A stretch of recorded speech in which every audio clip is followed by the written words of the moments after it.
Hi, my name is Becca. Welcome to Raising Them Simply. Here we share all about our secular homeschool as a family of 5. Today we're going to chat a little bit about how you have been lied to, you can't do it all, and that is okay. Now I know the videos are out there. In fact, I've even made one, how I do it all as a homeschool working mom. I will link that for you guys in the cards above, but the fact of the matter is, even though we want to be able to do all the things, we simply cannot do everything all at once. Now, there are several ways though that I kind of have set up to be able to make things run easier and smoother for our household and in turn our homeschool. And I want to share some of those things with you guys today. I know you cannot see it because it's actually attached behind you on my fridge. But we have a monthly whiteboard on our fridge that we have set up for our monthly chore goals. Now, I do not do like a traditional chore chart for our kids or for ourselves. This is broken up so that it has the first week of the month, second week, third week, fourth week, and then it goes Sunday through Saturday, and on there I have listed different chores that should be done on specific days during the month if everything went perfectly. These tend to be chores that get pushed off to the side, such as mopping the floors, vacuuming, when the garbage should be brought down to the curb, bathrooms, things like that. Now, does this mean that if it is on that day, it gets done on that day? No. If I am working that day, if we have something busy going on with homeschool or a family gathering that's planned, we do not do that. However, this monthly chore goal chart is actually really, really helpful. For one thing, it lets my husband know what things need to get done. So if he is home with the kids and he looks at the charts, he can see that the kids on every Tuesday, they clean their room. So that is something that he can help them with. Or it helps remind us that, hey, garbage cans go to the curb every Sunday. There's also certain chores that just simply aren't your favorite, right? For me, that is the bathrooms and mopping the floors. Typically, it's the kids are going into the bathtub and the bathroom's dirty, so I clean the rest of the bathroom and then I clean the tub when they get out. With mopping the floors, it's just whenever I feel like I have time to do it. This chore chart helps keep me accountable and reminding me what things need to go on in our daily home, as well as my husband and my children, so that things flow a lot smoother. I don't know about you, but if my home is clean and relatively organized, it helps all of us stay in better moods and better on track for what we need to accomplish for our homeschooling day. The same goes for how we schedule what we do for homeschooling any given day or during the week. We do not plan our homeschool day. Each day that we do, we have to get a certain amount of stuff done. Instead, I have weekly homeschooling goals. Now, I did a video kind of about how I plan our homeschool schedule, our days, what we accomplish as a working homeschool mom. I will link that for you guys. But essentially, I do record what we do after we've actually done it. There's a couple different reasons for that. One, I have young children and there are lots of emotions and lots of things that can happen. And sometimes, frankly, my son or myself just might not be feeling it that way. Then what happens is we constantly feel like we're behind and we're working off a checklist instead of actually learning to learn the material. And that's not something that I wanted for our homeschool. Instead, I have goals of what I want us to accomplish every week. Now, at the beginning of the month, I take a monthly calendar from our homeschool planner and I write down the days that I work, days that we have appointments, and stuff like that that are set in stone, and I put those there. For the most part, if it's a working day for myself, I know we're not going to do school on those days.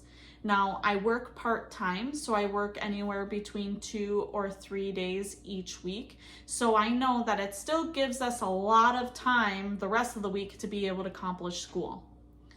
On the days that we are planning to do school, I make sure that on every day that we are doing that, we are doing math and reading. To me, those are the most important since my son is just starting to learn how to read and we're still in the early stages of math. And frankly, math is his favorite subject. So he does want to do math pretty much every day that we do school.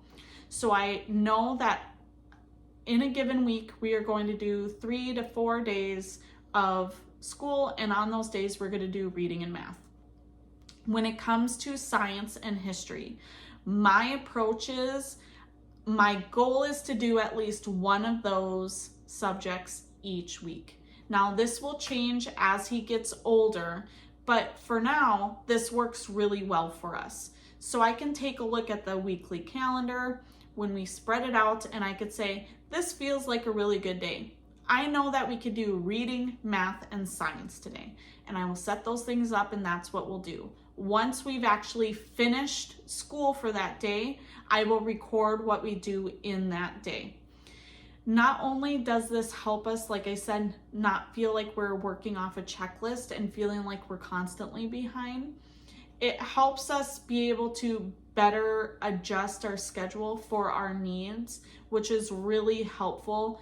And sometimes that mind shift change of, I don't have to get it all done today, I just have to do something, is really helpful. Kind of going with that vein of scheduling for our homeschool, I also schedule days off.